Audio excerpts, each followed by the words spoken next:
Mana ukuphazamisa ncane.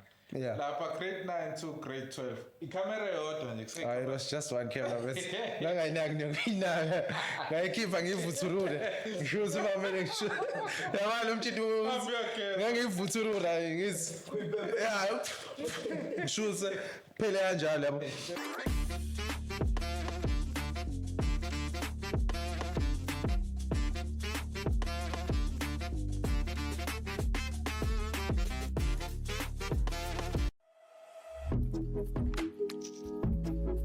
Audio Jungle.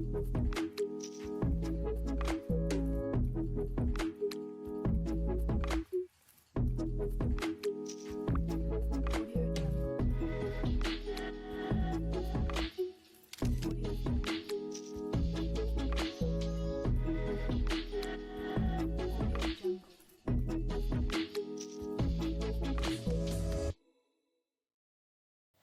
Sanibona bafethu igama lami nguSanele and welcome to i-podcast kaSanele.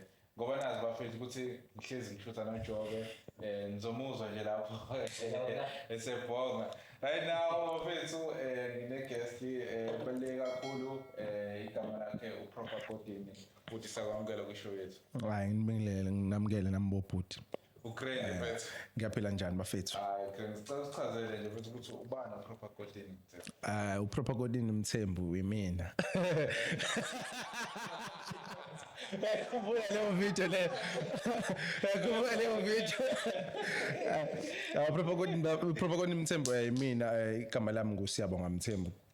Ekhaya kwaMhlaba uyalingana. I would say kusehluhluwe. I grew up eMpangeni endaweni yakweSakamthethwa. Currently ngihlala la eThekwini. Yeah. Bafethu sponsor sethu Red Bull hashtag. Red Bull. It's a tank Red Bull. Oh, okay. Okay manje uvusa uKodini ule komhlaba yalingana ngoba phela manje. Redwood. Mfethu ngathini? Yonke into iqala othandweni yabo. Showcase.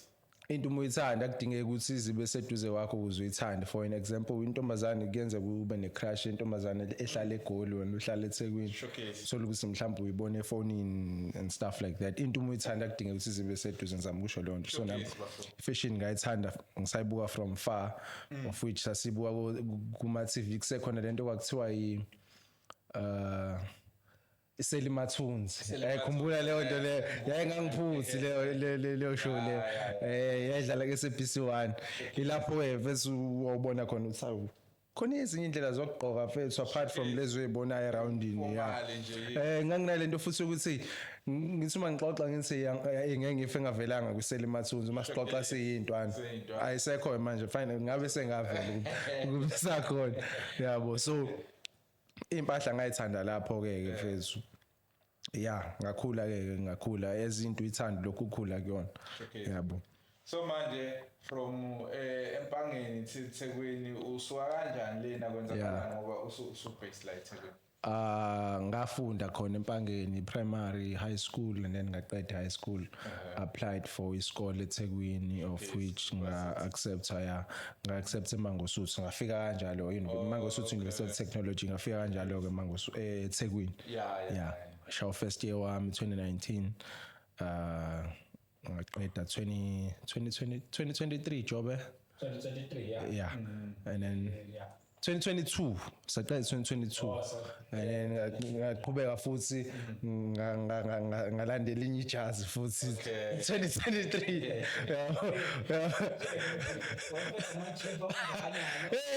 ngizokhombisa ngikhombisa ngashaya style yabo so yeah ngafika kanjalo ke eThekwini of which iTheku has been good to me yonke into ngeke ngisho ukuthi ngifikile lapho engifisa ukufika khona but yonke into ihamba kahle ngoba nakho ngiyasurvive ngithola sengihleli kuma couch comfortable kanjena kukhona ne mic phambi kwami akuyona into kanombande usuka emakhaya uyayibona lonto so manje manako mfethu eThekwini emakhaya usuka uzofundela ifashion la or uzofundela okunye but ifashion ikuthola ngendlela ifashion ngisuke nayo emakhaya ngifika la eThekwini ngizofundela enye into of which ngizofundela enye kukhona lokho engisuke nakho ngeke ngize ngikushiye lokho engisuke nakho for an example uma usuka eFree State uzohlala eKZN ukhuluma isiXhosa ngeke ukuthi uma ufika eThekwini isiXhosa usuyashiya so nami fashion ifana nokuthi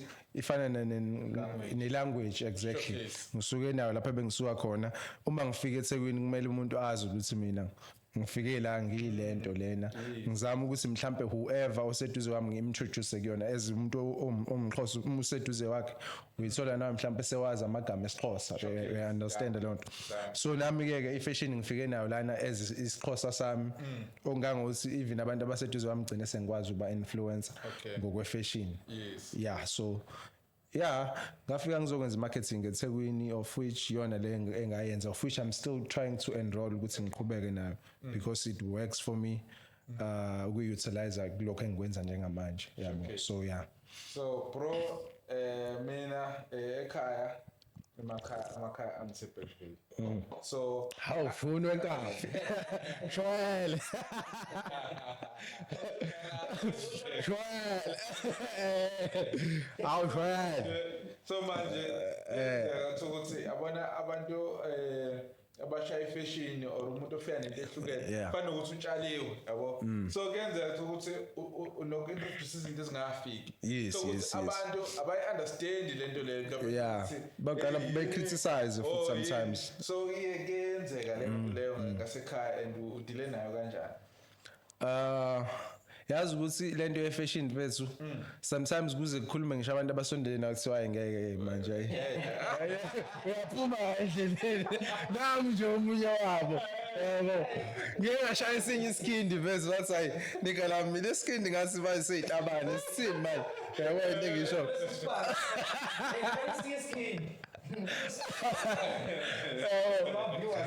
uhlezi zokriticize bese kulento ye-fashion kuwukuthi into uma uyithanda bethu uyayiphila akubalekile okanye akuku-affect ukuthi abantu bathini wena uhlezi uzama ukuthi uyiprove yes uhlezi uzama ukuthi uyiprove ukuthi how far you can go ngokwe-fashion uyangu-understand njengoba ubona uKanye West waqala manje usezeyifihla ubuso that's how far he can go ngokwe-fashion yabo so fashion ungahamba ifashion ungahamba uyakhumbula uRicky performer waze wagumula wasala ngeanda wayekhombisa ukuthi that how far he can go kwakuyi cotton fest or something yeah wagumula wasala ngeanda wayekhombisa ukuthi that's how far he can go ngokwe-fashion so ngokwe-fashion bethu you can go as far as you can and uzowathola futhi abantu abazokriticize yebo leyo nto leyo futhi uma uzobalalela uzogcina usuyidoubt nawe of which uzogcina usubona ngathi kusho ukuthi mfethu kusithini yabo kanti mfethu umzulu fashion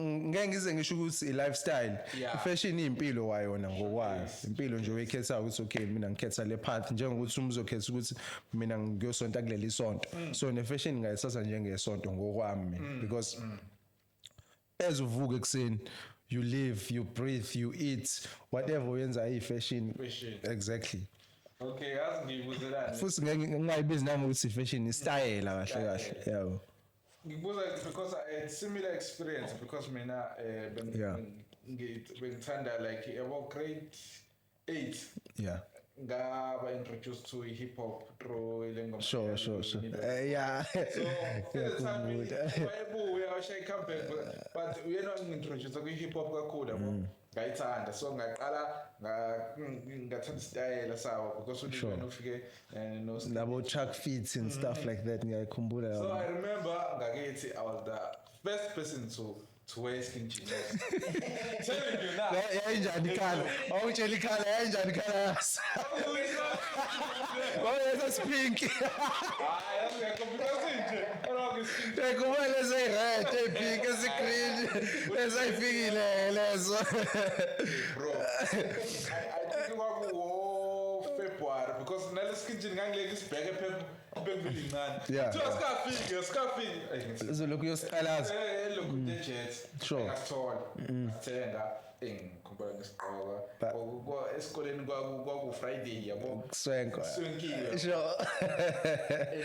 ngale ndlela babakhathazeke ngayo ekhaya khetha abantu kuthiwa uthanda yini Sini yabo ifashini ihlezi uzokwenza abantu abangayi-understand beku-question you-understand remember cousin wami was so angry ngathi ndaba seyitabane Hey, bufethu. at the time babengavuki Yeah. ngizobathi man Kanti yazi futhi ifashion isondelene nalapha. Baseduze yabo umisha nje kamnandi. Hayi bahlezi bezoba seduze futhi akudingi usuze uba approach wena. They come to you. then because mina ngiyakwazi ukubona into mayizongena Yeah. ngithi ayakhuleka nginika uDecember Yeah. athenge Take a seat. What's like ngiyabuya around 2. December even like umndeni nje close music close babe question hey ubona ukuthi ayikho right Yeah, ayihleli kahle. iblo lamantombazana I remember the time alathi hey kwakunomsebenzi ekhaya so ngihambile ngikubo time kwathiwa athi hey uyathanda neblue kaleli ngempela imali uthome iblue yeah nombala Ngisho time seleyibuza time uthi ngizela insizwa la noma ngizeleni. Lapho ngishayile tsapaka. ngithi mina kwenzakalani yefethu ayakhosho Sure. angithi emakhaya eBergville ibhluko eliqhokwayo Levi's Sure. Yeah, 501. Khona nabo 502. Yeah. Hawu Khona no gas lo ofika uvuleke kanje. Ngiyakhumbula lo gas lo. Yeah. Ayihamba nje kanje ayingahlukani. hayibo down nje moshayile nje yabo ngoDecember sokubuya amajita segoli la Sure. yabo nje Asuke ehlile. leyo nto leyo ukuthi aphatha nezagile nemshiza wabahlangana nawe uthi so skimjini endleleni ukuthi manje even uBrentwood Bawunciphisa usashaya ubemkhulu. Usashaya usushaya nje bese ulingana naleli blue wefethu yabo. nomshiza sekhaya ngibona ushaye lokhunda iLevi's athi iskin ngithi mina hawo Asekhona. Isitabane alathaya athi mina mithi into bongayazi ungayixebi Bothi wena ulinde. bakwazi ukubona into isesele Sure.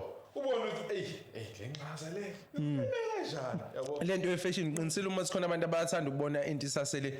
Lento ye-fashion okanye ye-style sometimes kuba ukuthi mina nje ngiyimina kanje Okay. ngingayona i-designer kodwa mina ngokwe-fashion ngingakwazi ukuthi ngicreate something engathandwa umhlaba wonke. showcase Uyayibona lonto.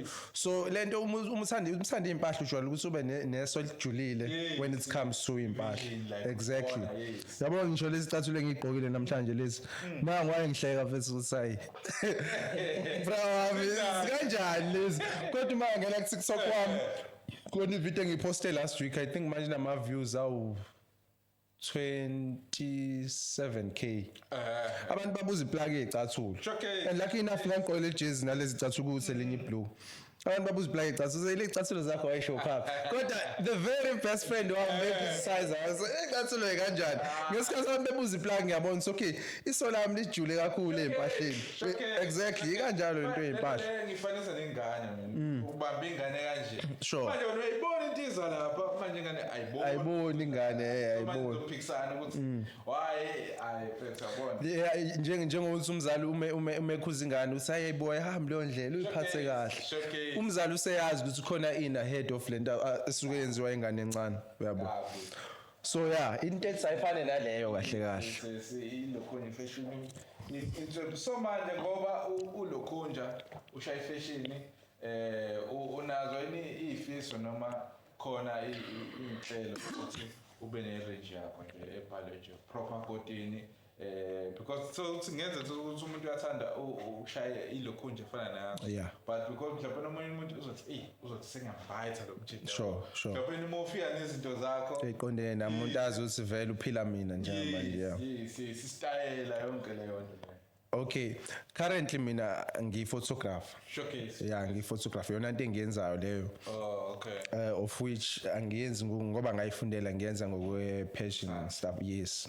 Yona nje into engiyenzayo. Okay. I travel around provinces ngiyahamba. Showcase. Angikho based la eThekwini. Yabo nje last week bengise-Free State.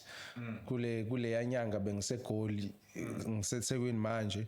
I might as well go somewhere else anytime soon, yabo. Depending on booking. Yeah, depend ukuthi i-booking kanjani. So ngoba ngiyi-photographer and umzono sisakhulu i-photography iseduze ne-fashion. Kabi. Yes, i-photography iseduze futhi ne-style, yabo.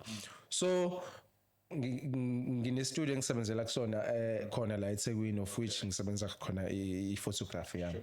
So i-vision enginayo kuyaye kungabi kuhle ukuthi ushare ama-visions akho but ukuze ngibone ukuthi ukuze ubone ukuthi ngivuleleke kangakanani ngokwe-fashion bengifisa ukuthi one day Showcase. uma izinto sehamba kahle i-photography yami sibalansile ibhizinisi lami li-grand ngibe nendawo I wouldn't say a workshop but spaces enough mhlambe lama room mhlambe uwaphinde kawu4 Showcase, yeah. ngazi ukuthi ngalana leli side i-photography. Okay. Yes, i-studio ngalana konke ama-lights ama-softbox everything ama-backdrop ngalana and then kuleli linye side kunama-clothing rack. Okay. Ama-clothing rack mhlambe awu-4 Okay.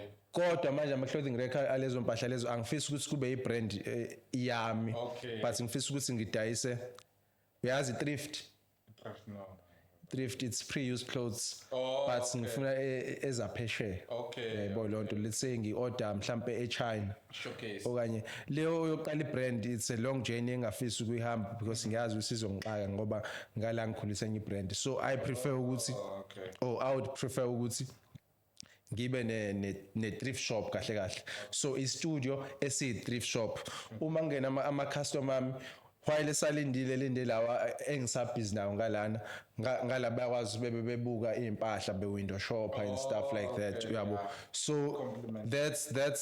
that's how far I wish ngingahamba ngokwe-fashion Okay. ngingayiyeki i-photography because ngiyayithanda nayo Thanda. so I want to mix it together in one space kube i-studio ngalana kube ama-clothing rack la awe-thrift kungaba ama-t-shirts mhlampe ulayini wama-t-shirts ulayini wama-jackets ulayini wamabhlukwe but nje i-thrift uma wazi ama-pre-used clothes mhlampe uzo-understanda more especially uma umuntu othanda i-fashion uma uzona ku-Instagram Showcase.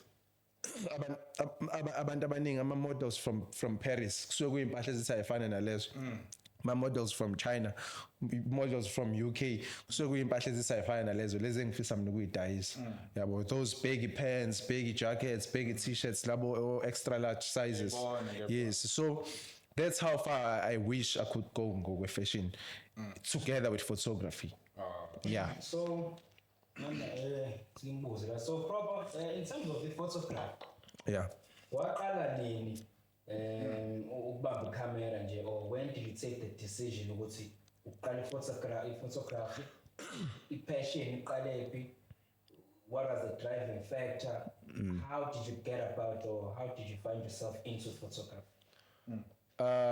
It was a very long journey. Ngeke ngize ngiqamba manga. Uqala wami ukubamba camera, I remember I was still in high school. I was doing grade 9. Okay. Yeah, khona la camera lawa awushutha ngawo bese uyahamba uye town kwangayona ile kwasekuyilawa nje kwakwama telefuken. Yes, telefuken kodwa yami kwakuyi Samsung. Excuse me. Yami kwakuyi Samsung esilver. Okay. Le yayifaka ama-badge lawo e-remote Okay. yes ngaqala ngayo ukuthi ufike ushoot and then you go to town uhambe uyoprinta yes bese ubantu unikeza abantu iy'thombe zabo Babethini bathi you're a guest. beyigeza exactly I started like that I remember I was doing grade 9 ngaleso sikhathi leso yabo Sure. As I was saying ukuthi I started back in high school Yeah. during grade 9 Grade yabo. 9. So abantu baprintele Ithombe. iy'thombe bekukhokhela imali yakho kanjalo and then from there ngangayinaka mfethu lento angeke ngiqambanga kwaba into engayinaki nje so it was just fast cash kwaba into engayinaki up until ngifunda grade 11 kwa grade 11 khona amanye abangani bami uThabo he's black uyamazi Job uThabo yes usomnyama and our friend of ours unfortunately sewashona Lindo Kuhle Mthetho may his soul rest in peace yeah saqala ibrand nabo sasibiza nge-low key clothing brand Okay. yeah Low key. yeah kwakuthiwa low key Dewi yeah we printed ama t-shirts safunda umatric siphusha leyo nto leyo yabo sitshela ukuthi sizomove ngendlela ezomove ngayo kanjani ngaqala lapho ukuthi serious lento yokushutha ke because manje sasebenzisa i-camera sishuthe thina like we are the models of the brand Okay. at the same time futhi brand yethu Push right there. yeah yabo and then from there ngathi ke uma ngifika la eThekwini fast forward ngathi uma ngifika la eThekwini ngashawa first year then second year ngatshela futhi uJob futhi ukuthi hey bra wami ngicabanga ukuthenga i-camera mina futhi manje ngishuthe fethu kodwa ukuqala wami ngangifuna imali online yeah ngangifuna imali because yake yangenzela imali before so impilo ngase ngiyibona impilo eThekwini ukuthi okay impilo idinga imali nje manje yiphi indlela elula yokwenza imali ngakhumbula khona le ndlela yokushutha engangenza ngayo back in high school eyayenza imali fast let me apply leyo ndlela la evarsity Okay. ngenze futhi imali fast ngiqhubeke ngiphile yabo and then uma ngena kanjalo ayi photography bese yangikhombisa ukuthi hayi so sekuwelinye izinga le photography la kuseyona leyo wagcina kuyiyona yabo leyo wenza imali kuphela Mana ukuphazamisa ncane. Yeah. Lapha grade 9 to grade 12. Ikhamera yodwa nje kuseka. I was just one camera bese ngangayinaki ngiyinaka ngayikhipha ngivuthurule ngisho ukuthi mamele ngisho yabalo umthinto ngangivuthurula ngizi yeah ngishuse phela kanjalo yabo la uma sengifika sengiqala lento lena I remember it was 2019 or 2020 job 2020 yeah sengiqala phezulu ngiqala namajita bangifundisa okiller shots othabiso omseti yabo amajita angifundisa lapho ay phezulu ngayibona ukuthi hayi man I can actually make a living through photography yabo ngiyafunda nje scale mina vele ay bese ngingasabi mina broke uyazi phezulu Joe bengasabi broke uma eba broke bekancane behlezi khona fast cash yabo simashaya isicathulo shaya induku ngoba nje sixoxela sisiza la shaya induku hayi fast cash Ngiyasho. siyashoot sithola imali fast siya operate uyabo so kwaba into kanjalo akuyona yeah so wasikhona nje fast cash fethu umetha amajita sami soshaya induku ngazi ngithatha i-camera ngiyashutha hawu sekukhona i-K sizoshaya induku kamnandi kanjalo yabo and then as kwenzeka leyo nto leyo ngaqala ngabona ukuthi sekukhona nama-bills okumele ngiwakhokhe yabo so ngaqala ngaba nothando lolu-deep lwayo ke photography yabo nakhona uthando oludeep qala ngoba kumele ngikhokhe ama-bills Okay. uthando lolu deep lwangempela liqale sengibona ukuthi okay sengiyawakhokha ama-bills ngiyawakhava ngigrand kwasiqala uthando lwayo ukuthi hayi cha manje sengiyayincanywa mfethu uma sekukhona abantu abazothi hey bhuti umsebenzi wakho muhle siyawuthanda wara uthi uyabheka mhlawumbe loyo muntu loyo umuntu othile uyayibona leyo nto uthola ama-referrals uthola ukuthi umuntu oyi-influencer uthola ukuthi mhlawumbe ngizoyithola sengisho ukuthi umuntu odumile yabo khona nje ngale day lena ngake nga-invitwa ukuyoshutha uSandile uMr Sandile Zungu Okay. yeah uchancellor waseMangosuthu umnikazi wamaZulu exactly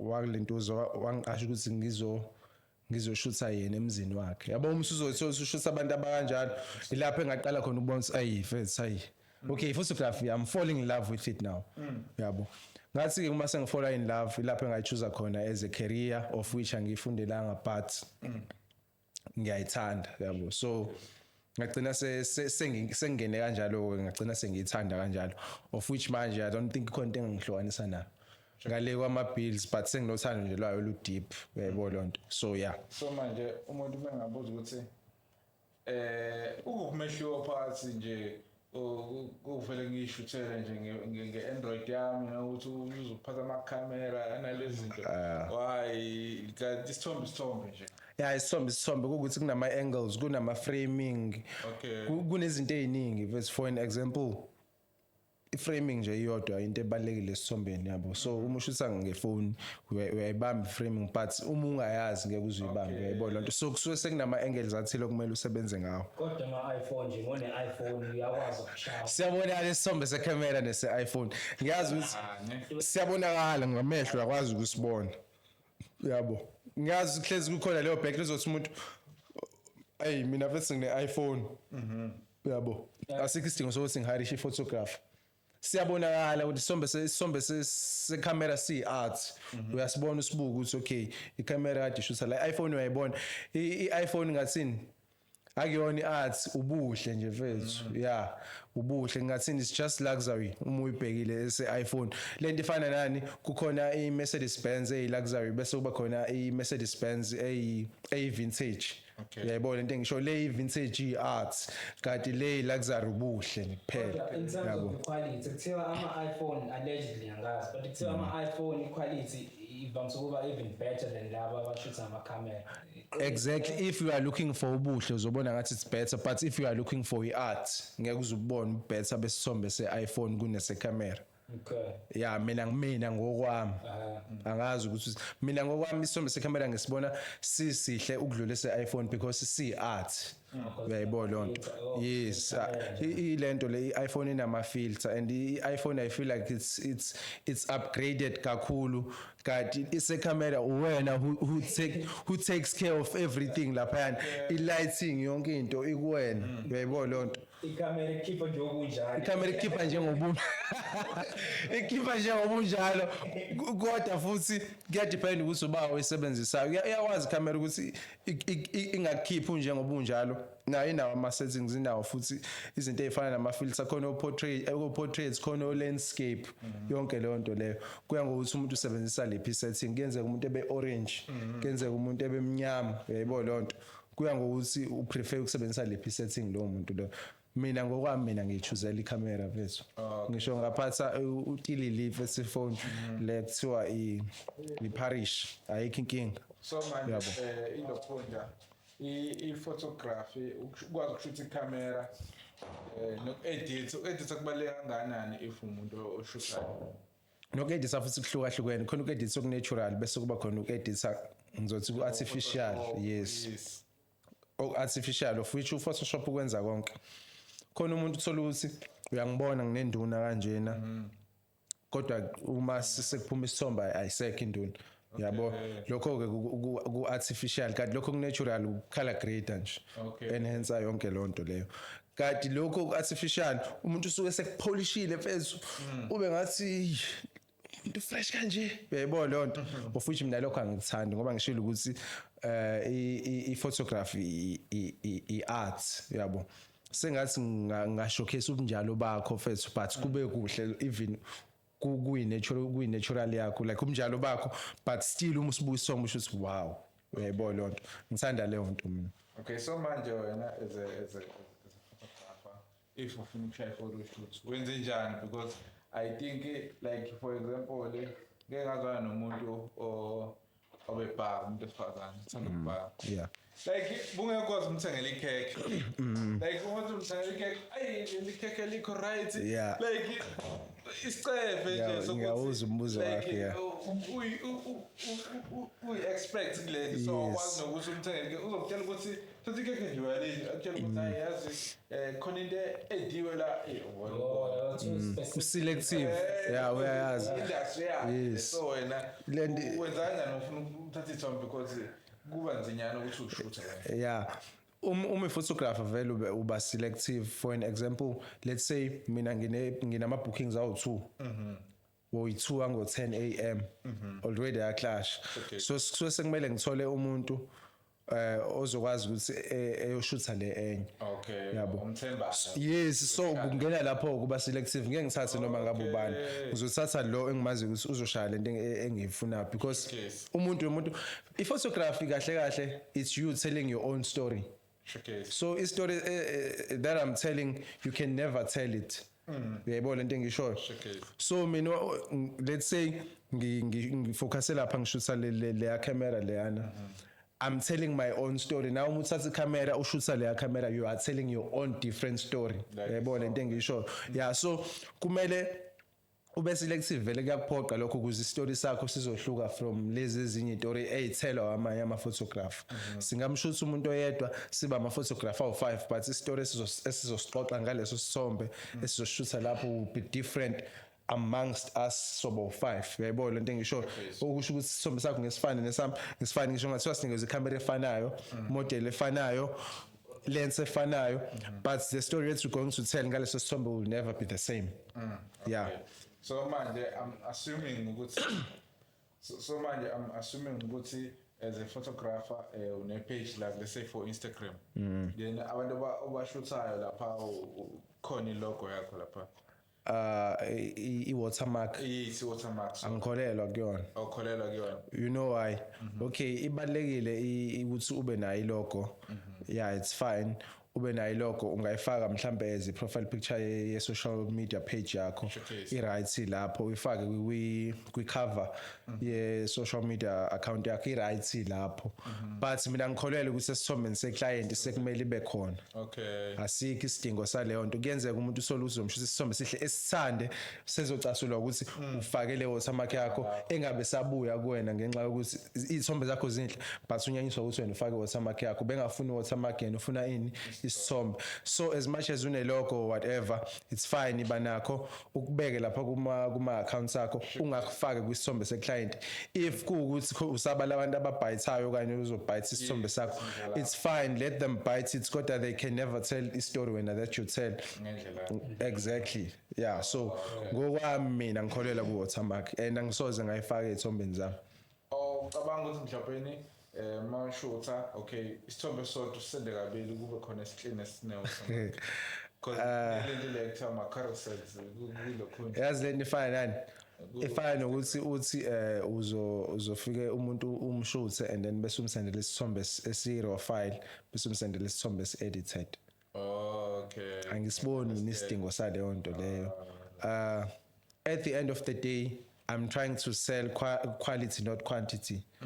Once ngakunikeza isithombe esi-raw file kushuthi nami ngiyayidoubt ukuthi lese engisi-edithile sizokujabulisa uzofike lapho kwi-maximum yokujabula. Yabo lo nto leyo asikho isidingo sokuthi ngisendele i-raw file ngikusendele, asikho isidingo sokuthi ngisendele isithombe esine-watermark nesingenayo i-watermark. Angikholele kwinto eyodwa ngisitike kuyona ukuthi okay this is the right thing that I'm doing and I'm cool with it. If you don't like it find somebody else. Okay. Uyayibona lo nto. So ngiyakuzwa. So ilokhunja ihamba kanjani ilokhunja? Are you guys appreciated ngendlela let's say mhlawumbe for angithi iyahambiselana ne-music nani because like I believe ama-artists amakhulu should have their own photographer yabo. Yeah. Ehamba nani. So ngiyayithola ni-respect eniyitholayo because like if nje umuntu mayiphethe ngishuthe yabo. Yeah. Like yabo. Yeah, usho lo lento yokuthi let's say profession. Sometimes uma usumdala ku-industry Showcase. uyayithola i-respect oyideservayo of which kunzima ukufika lapho. Yazi ukuthi uyayuza umuntu odumile oyi-artist ekuqashe umshayeli isipani mhlawumbe ekhokhela imali engaphelele. Mina sengeke ngaba i-victim yaleyo nto ukuthi ngeke ngiwasha amagama and i-artist elikhulu futhi. Uyayibona leyo nto ngeke ngisho kodwa leyo nto uyabo. So i-respect ujwayele ukuthi uyithole kulaba abala okanye abala laba abala abasoze bakunikeze respect because bafila ama-celeb amaningi ane-ego. yabo. So yes bahlezi bezofila ngathi bangaphezulu kwakho regardless ukuthi umsebenzi wakho ukanjani yebo leyo nto bahlezi bezofila the fact that nje wena usukujabula ukuthi uyoshutha yena ingakho mina uma ngizoqashwa umuntu omkhulu as much as ngijabule ukuthi ngizomshutha lo muntu kodwa angimkhombisi yena ngoba once ngamkhombisa vele exactly yabo. So yeah I think uphendule kahle umbuzo wakho. Usunesikhathi singanani ushutha and umuntu lese nje obukayo manje ethi hey ngifuna ukushutha manje akusona isikhathi eside akusona isikhathi eside 20 uma ngizoba nalezi isikhathi sakudala leso ngangakabi serious so ngiqala ukuba serious 2022 2021 2023 2024 shoots 4 years kuzoba 4 years yeah but the experience that I have yanginelisa sekuwukuthi nje ngikhula yeah. So much I was sure for how do you overcome my challenges because one thing we know like saying overcome my challenges how do you make yourself different and on top than abanye mina into engisebenzelayo ngeke ngiqamba manga I mix fashion with photography that what works for me ukuze ngizokwazi ukuhluka ngihlanganisa ndawonye let's say uyangibuka vele ngiqhamuka ngiqoke kahle mfethu ngishaye lo munye all black oyinkinga yabo nawe ungakaze wabona mhlawumbe ugcina ngokubona nge-Instagram I'm pretty sure ngesikhathi ngiyena mfethu walking in the door ayabona ukuthi hayi yeah this is serious business sometimes ngize ngiphathe ngisho isikhwama esikhulu thola izinto eziphakathi ngeke ngiyidinga zonke but I'm trying to create that emqondo wakho ukuthi I photographer lefika la uyayibona so mina I mix fashion with photography ngicabanga ukuthi yona into engisebenzelayo leyo as i-marketing strategy yami of which ngisho ngathi umuntu uyazama ukuyenza futhi so proper kodini ikhona i-moment that you consider it as a turning point empilweni yakho ukuthi ikwenzeka lento empilweni yami then ngase ngishintshe direction ngase ngishintshe indlela engenza ngayo izinto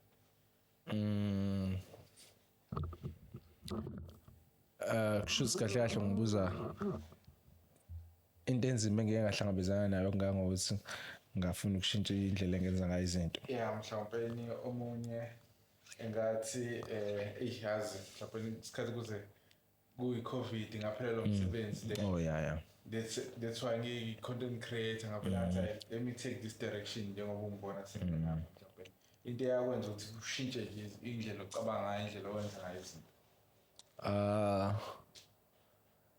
this is a trick one because akaze ngibe ne-hardship enzima okungangokuthi ngathi yona determine i-future yami apart from growing up because ngikhulele endaweni yasemakhaya and ukukhulela kwami endaweni yasemakhaya wonke umuntu okhulele emakhaya bazohlezi bekutshela ukuthi how challenging it is how hard it is kudinga ukuthi ube hard work kangakanani for you to make it. For an example, ngoba sengihlala in the city, for you to make it to the city, for you to make it to Esawa and stuff like that. Yabo.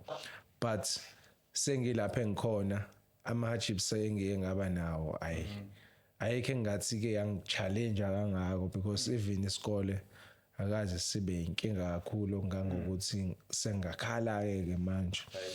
Into nje engathi yabanzima of which I won't even dwell on it.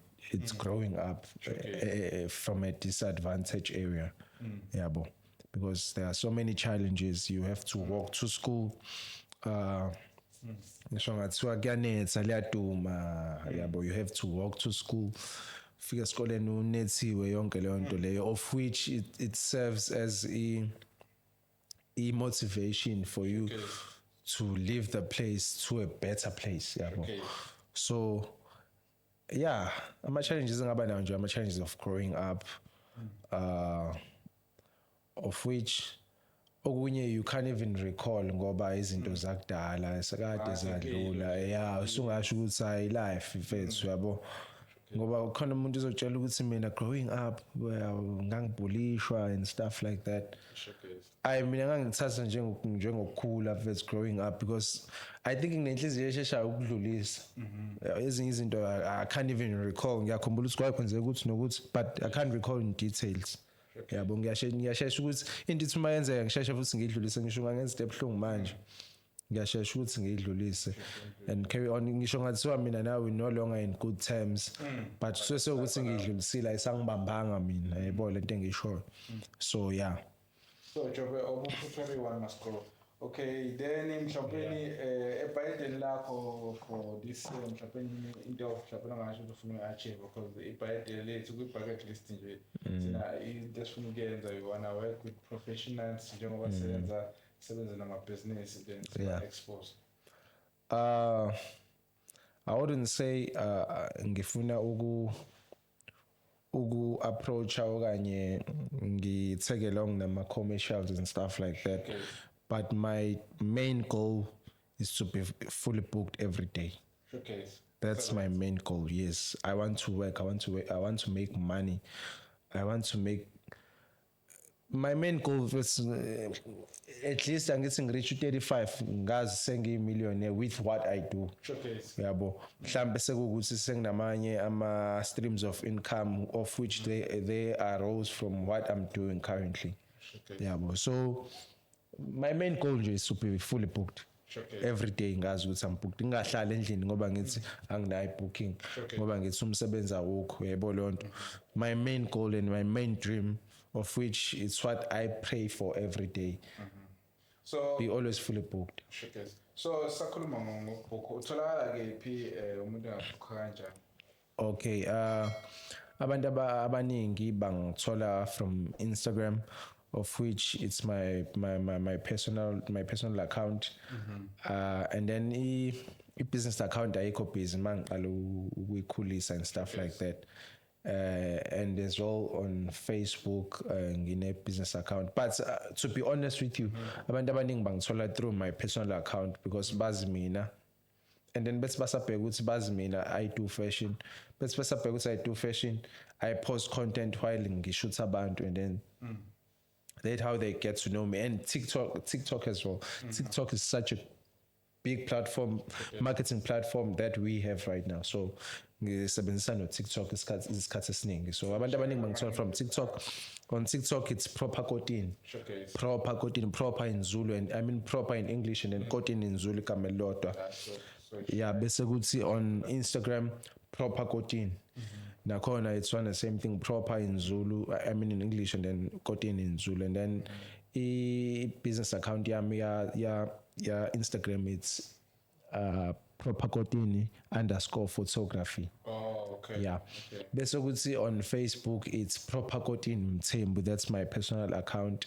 Bese kuthi business account it's proper Kotini Pause of which you pause POSE. Oh, Yeah. okay. Ilento le business account yami Instagram ayifani ya Facebook amagama but search proper Kotini hlezi kuzovela mina kuphela proper Kotini okhona la emhlabeni for now. Angazi noma ukhona noma osekhona but for now ngicabanga ukuthi nawe igama uyaqala ukulisa. Yes. Why proper content by the way?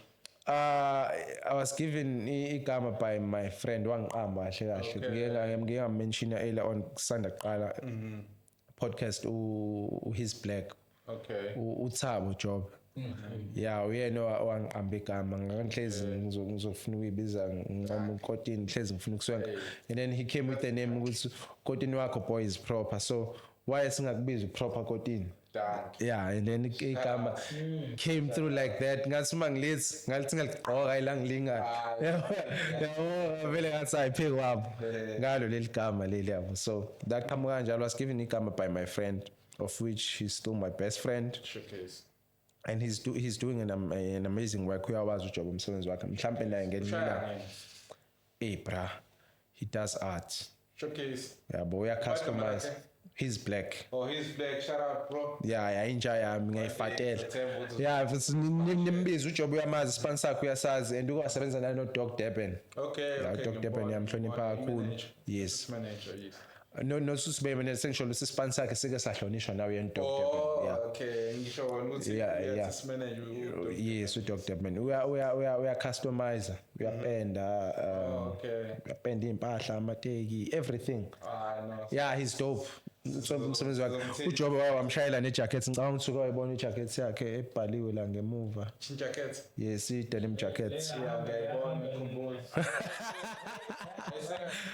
hey lokuhambisa ama-jackets jensa come on mafethu mafethu akekho kwi-drizzle era lo muntu lona mafethu hayi uJobe ongene kwi-drizzle so igama ngalinikeza leyo out-ke of which namanje ngiyayihlonipha ubra wami lona mfethu Showcase. he's my day one from a-primary I think saqala ukufunda ndawonye grade 4 up until siqeda isikele and then we came to Durban sithi sizogrinda so yeah silapha esikhona njengamanje yeah So okay mfethu uma ushutha ama questions awutho uyimeasure kanjani performance yakho nokuthi ushintsha kanjani igame kwi-photography ukuthi ube different from Yeah.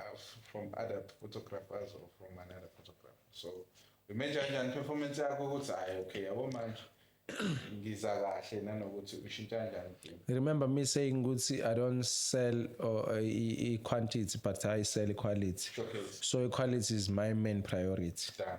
yabona once wa maintain indaba yakho ye quality ayidile ngegame Done. because at the end of the day abantu vele badinga quality yazi ukuthi umuntu ungamdayisela isithombe esisodwa ngo-1000 uma kuyile quality le Ayifuna akayifunayo yabona into engisho ungadayisela umuntu izithombe eziwu5 ngo5000 uma kuyile quality la akayifunayo so quality is the main priority kahle kahle so mina I try by all means ukuthi ngi-maintain quality yami nakhona ayi kwi-level eyodwa ngizama ukuyikhulisa ukuze ngikwazi ukuthi ngi-attract even amanye ama-customers from amanye kwezinye indawo ngoba bengishilo kwenza ngisuka eFree State manje ubani owayazi ukuthi photography ngangisuse KZN ngise Free State bawayazi photography ngangisuse KZN ngise eGoli uyayibona into engisho so yeah Okay, so ikhunja i-networking ibaluleke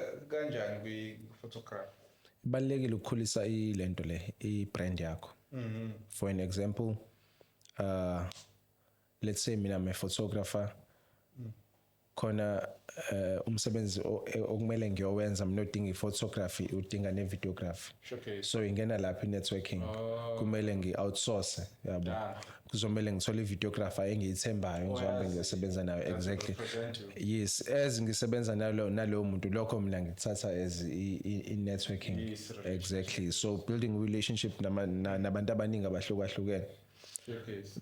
that's what I do of which ngiyaye ngisebenze futhi nabantu abahlukene ukuthi ngeke ngasebenza nawe manje akusho ukuthi ngizosebenza nawe ngokulandelayo ngizonikeza umunye ithuba as nami ngimnikeza ithuba nginethemba lokuthi ngoba nginikeza ithuba senizena baba u2 kusho ukuthi mina sengiyibekele ama chances awu2 ukuthi ngithole ithuba yabona into engisho phinde ngisebenze nowesithathu sengisebenza nabantu abawu3 kusho ukuthi nginikeza ama chances awu2 ukuthi ngithole ithuba lingaqhamuka noma ngabe yinini from them yabona into engisho so there is networking as well.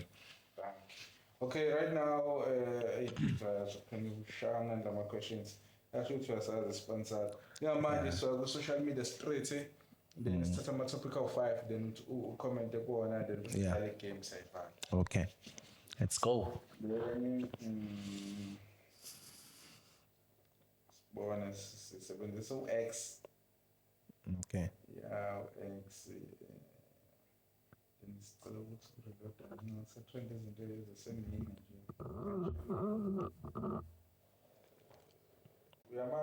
Uyawulalela maskandi because uqhuma emakhaya. Sure. I'm a big fan. Ngithanda umthandeni by the way. In peace. Yeah. Shunu wenkani yeah. Ngithanda umthandeni phela wangale ngasemakhaya kithi yabo. So umuntu otrendayo lana uRonaldo. Yeah. Yeah, number 1 Cristiano Ronaldo. Ku Twitter. Yeah, on Twitter. Okay. She says sithi zoo. Ngazi lo Cristiano Ronaldo. Ngazi ukuthi nje zoo. ilento engiyazi yeah uthwembu mfethu blind kuwukuthi phela I can't dwell kulento yabo nabo Messi and stuff like that because mina angiyixaki ngebhola isikhathi esiningi umuntu otrendayo Jay-Z. Jay-Z ay imama lakhe liyanquma bra ay liyanquma one thing engayisho ngo-Jay-Z is such a great family guy. Yeah. We-family man lamjida loyana mfethu mina ngokubona kwami ukuthi phela sazi ukuthi sazi kwenzakalani endlini because thina sibuka ngeso lomuntu ongaphandle wasendlini. Exactly. He's a great family guy of which nami iphupho lami lelo ukuthi ngelinye ilanga ngibo baba oqotho futhi so responsible for izingane zami nomndeni wami, of which let me show you a story esincane nje. Ungasazi mhlawumbe njenge-story sensitive, asikho sensitive mina singiphathi kabi yabo. Mina ngikhulile ithama angenala ngilazi la shona ngimncane ngakuna 6 months yabo. So why ngibuka lento ka Jay-Z ngiyibuke ngeperspective yomndeni. Yes, nami ngiyafisa ngilanga ukuthi ngibe ubaba oqotho nje ngaye ngoba ngimbona mina ubaba oqotho because anginaso isithombe esihle nesithombe esibi ngobaba, but isithombe ekumele ngibe naso ngobaba isithombe mina engizoyicreatela mina. So for an example, noma ngasho ukuthi for an example, mina ngokwami I don't think ukuthi umuntu wesifazane ngamhlukumeza okanye ingane okanye umndeni wami because akaze ngibone umuntu wesilisa okanye ubaba esihlukumeza ekhaya okanye ehlukumeza umama, yebo lento engiyishoyo. So whatever father figure engizoba ngiyona mina, it is gonna be my initiation into engaze ngiyibone ndawo, yebo lento engiyishoyo. So ngoba ukhuluma ngo-Jay-Z mina nganaka kakhulu leli side ababa, it's because leyo nto lokhu ikhona emqondweni wami ukuthi the moment ngithola i-chance yokubona lento okuthiwa ubaba, I'm gonna create a masterpiece of ubaba, yabo lento engishoyo. So yeah, and we need people with their mindset. Yeah, definitely. Who think like that, you know. Wonk Nigeria. To all males out there. And to you, my dog, you're such a great dad. You're such a great dad. Ngixoxa isitory sakhe. Mara, ngixoxa isitory sakho sokuba ubaba bese. Uthi ngale day kuzala ingane yayo lena bese nganginayo, yabo. And indlela eyayithuke ngakhona wathi ukushaya kancane and then mina ngahamba ngayendlini washiya ifoni endlini, mina ngahamba ngayendlini ngezizathu ezithile, yabo. Elokhu enevers ukuthi ingane yakhe izozala wathi ngishibize kancane nje ukuze uma ifike ngifice mhlawumbe nginesibindi, yabo. Kanti ifoni izoringa endlini ukuthi ingane isizaliwe yena uyoshibiza. Ifoni yabanjwa yimina kuthi your daughter is here. Ngithi hayi wayekho lo muntu lana. So I had to rush ngihambe ngiyomlanda lapha, we baba usunengane mfethu, sihamba saya esibhedlela naye. Yeah, so and he's been a great dad mfethu, example enhle kababa. So shout out to bra wami. Okay. Yeah. So enye into that I've noticed yabona khona mina ngibabiza ngama-hybrid. Yeah, Yabona umjida ozokhulela emakhaya sure. afike kwi-seat afika adjust. Yeah. Like yabona mefika kwi-seat ungaboni ukuthi mehamba lapho ukuthi hayi ekhaya lo. Sometimes that's adjust ezedlule laba abakhona.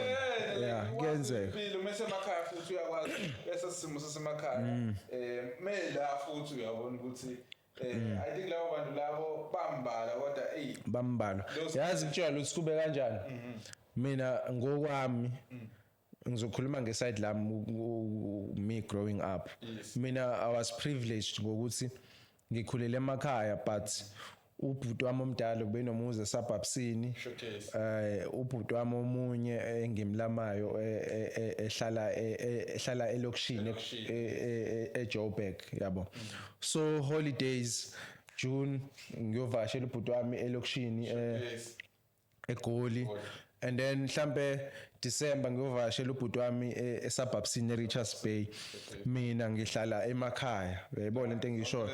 So yonke lento lena me growing up ngifike ngibona impilo yaselokishini, ngibona impilo yasesuburbsini, ngibona impilo yasemakhaya. So yonke le nto ila njengamanje uma ngifika esuburbsini ngizofike ngibambe isuburbs, yes, uma ngifika elokishini ngibambe isilokishi, uma ngisemakhaya futhi, of which ngithe uma sengizohlala isithawa sangena kakhulu ngangokuthi uma sengibuyela emakhaya umuntu osemakhaya mhlawumbe usefila ngathi mina mhlawumbe sekukhona ukungafithi kahle thola ukuthi noma mengibuka ku social media usebona ngathi hayi mfethu sekukhona ukungafithi kahle kanti ayikho leyo nto yonke impilo ngiyakwazi uku-adjusta kuyona because yonke ngiye ngayibona and futhi ngiye ngayi-experience exactly ngiye ngayi-experience uyayibona lento engishoyo so yeah sometimes ukuthi abantu nokuhlala nawe but yeah mfethu abakutholi kahle noma ufikile eroundini bayakupraise all over hey mfethu siyakubona ku-social media mfethu wara yeah Sure.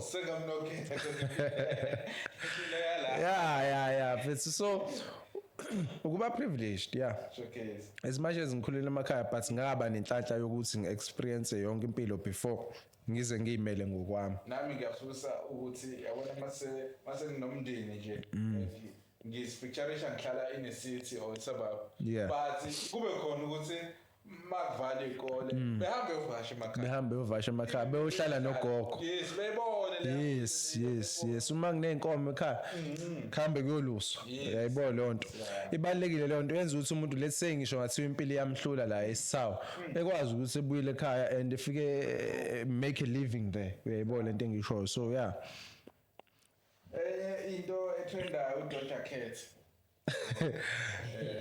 kumele simlande lo ngane ishiyele yonke kumele simlande lo muntu uyabona asazi kwenzakalani but ubamdlovu hayi ngeke ama-parenting skills akhe akalandi ingane mfethu uke ubani uBig Zulu yini okhomentile ukuthi hayi eyakwethu le ngane ayilandwe sizoyenzela usiko uyabona iyaphuma esandleni hayi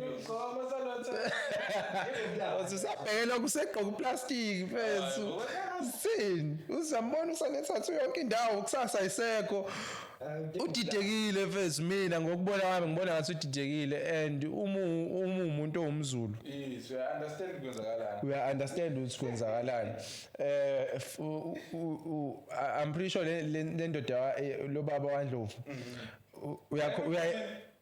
again uNdlovu uDlamini yes uDlamini I think mhlawumbe uyayenza yena lento yamasiko phela iphambana lapho uma kuthi ekhaya bawenza amasiko wena awenzi iyaphambana ingcono uma kuthi abawenza ekhaya amasiko completely okay right uzoba grand lapho manje umiphambana ngapha ekhaya kwenziwa amasiko wena ngakaphila lifestyle yakho wedwa wenza amasiko iphambana ifana nento ukuthi yeah kumele kube into eyodwa uma kwamasiko uma kuthi wawenza amasiko ayikho into ezophambana lapho hayi bafethu okay njengamanje siyahamba siyakuyi i-one must go so i-one must go igame nothing attached bafethu nje say between Cristiano Ronaldo and futhi ayichamana ngithanda uMessi uRonaldo okay yeah this is the personal preference so azonke umuntu siyadlala this is the podcast so engathi umuntu mengakuchuzanga 10 years later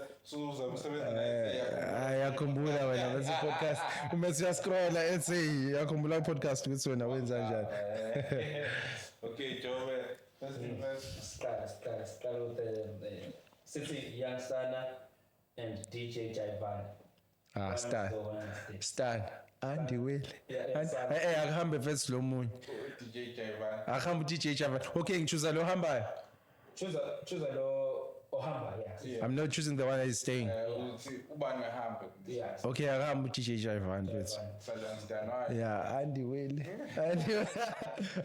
sasikhuluma ngayo nomfana wami sisafunda leyo ngoba yakhumbula sasinquma namanje hit song kade bexabana no Uncle Waffles bebanga leyo nto leyo ukuthi uthi uyangistana when Uncle Waffles usuzenza into big and stuff like that but waduma ngengoma yami wawidlala each and yes yeah I made a bit famous MT ngibonile nale ya MT yeah ngibonile ukuthi umfake kanjani MT was saying to Uncle Waffles to Ty oh shit yeah ngibonile Big Shot yeah ngibonile and there was that post from ngibonile ngibone ukuthi ngikhumbula kahle bethini but ngibonile the whole argument between bona le angisana intsha ke yabo tshela ulo uncle wafuza ukuthi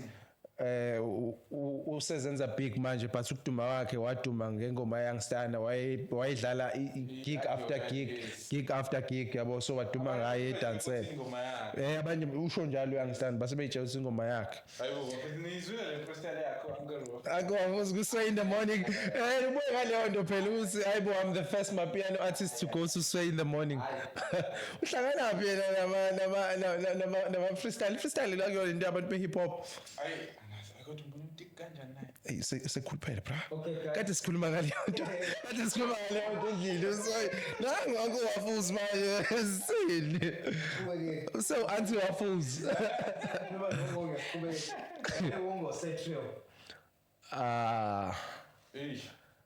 I said to must go bra Setrio must go. yeah Why setrio khamba kahle. sethile utshotsheli sakuhambi kahle mfethu nje mfethu uthi azokhe kumele yogeza mfethu kanti utaliwonga mfethu hayi utaliwonga is the one lo bisuka sana doso sethile Yeah. yabo Man, that's why people don't like usizani dotsi encosi how wami usetwile nkosazane dotsing baba dotsa Then we question because I Zara or H&M. fuck bro Zara leyo mfethu ayikhulumisi Zara lento ngihlezi ngisho ukuthi mina Goes or stays. ayibo u-H&M goes Oh. uzara all the way bra ayibo Zara ha Nike or Adidas. Adidas must go Adidas must go. yeah stripes Prada or LV. LV must go LV must go. yeah ngani pride ya Ncanyu Pride simple kamnandi u-LV is too much kodwa khona lento eyenziwa kulo uPharrell Williams manje ku-LV ubonile uyawuthatha manje ubuyisa usungathi uyi-vintage usubuyisa ngathi uyi-vintage manje yabona abafethu uPharrell kodwa maye phela into engixaka ngayo iyodwa why yena engagugi mfethu ulokhu fresh mfethu umuntu mhlawumbe ubamba o50 or kanjani bengisazongena ukuthi between uKanye West noPharrell because bangama-producer ne-fashion artist then I can't choose from those fun I'll choose them both yeah. I said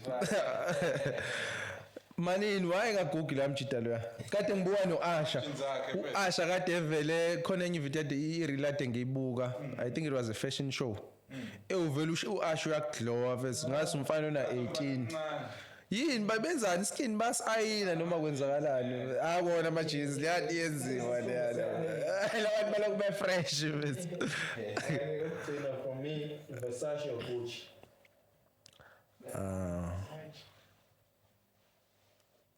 Gucci Gucci must go Gucci must go.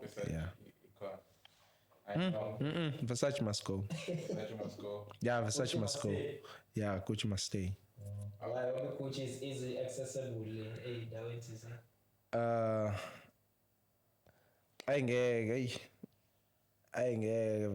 Gucci must go okay what Gucci must go okay yeah okay you know why ngithi Gucci must go lento eshow job Gucci gcwele kakhulu mina ngithanda into abantu abaningi ngithanda into abantu abaningi into ebesenza ngithi Versace must go ngithanda izicathulo za Gucci izinhle izicathulo za Gucci kube ngiya afford cha izicathulo zakhona ngayithenga kodwa lezi impahla zakhona ayicha ngiyabonga faka u0 miss ngama-fake ubone oh black markets okay last one Durban or Jules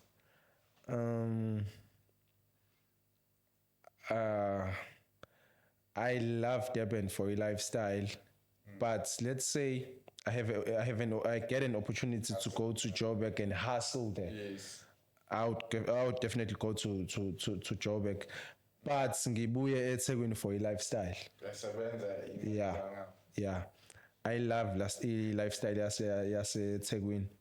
Yeah. Okay, bafethu, so this is the end of our podcast.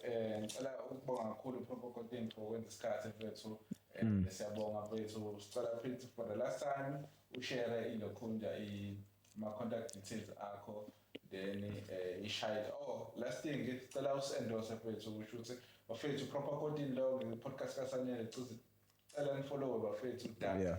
Okay. Bafethu uProper Coding lona ngicela ukuthi ni follow i-podcast yaSanele. He's doing a very lovely work. I'm pretty sure ukuthi nani as ni follower and getting in touch with it nizobona ukuthi kahle kahle ayi kuyashawa la. Yeah. And ni subscribe as well on their YouTube. Yes. Angazi about TikTok and everything. Yeah. All the social media platform bafethu SA_Mlambo yeah, but so drop ama-link ka-Proper Coding wonke ama-link social media platform sizofaka ney'thombe because ngazi ngifaka u-Proper Coding wrong lapho. Akekho uyedwa uProper Coding. Hlezi ichithiwe imfuzo. Yeah. Siyamngena yabo. Sure. So siyabonga kakhulu. Hayi kubonga mina bafethu. Tholakala booking. And kwenzeka kimi ningakwenzi kwamunye umuntu. Okay, the studio sami South Beach. It's 109 OR Tambo Parade. Okay. 109 OR Tambo Parade, just nje eduze kwase McDonald's lapha eSouth Beach Clear Circle there. And then on Instagram it's uProper Coding, not uProper Coding, @Proper Coding. Okay. Business account @Proper Coding _photography. Oh, okay. On Facebook Proper Coding Mthembu. TikTok @Proper Coding. Facebook page, business page Proper Coding. Pause POSE. Yeah. I can't share a number yami because ngazo mama bancane. Awufethu seyibhala manje. Go. Ishayiwe.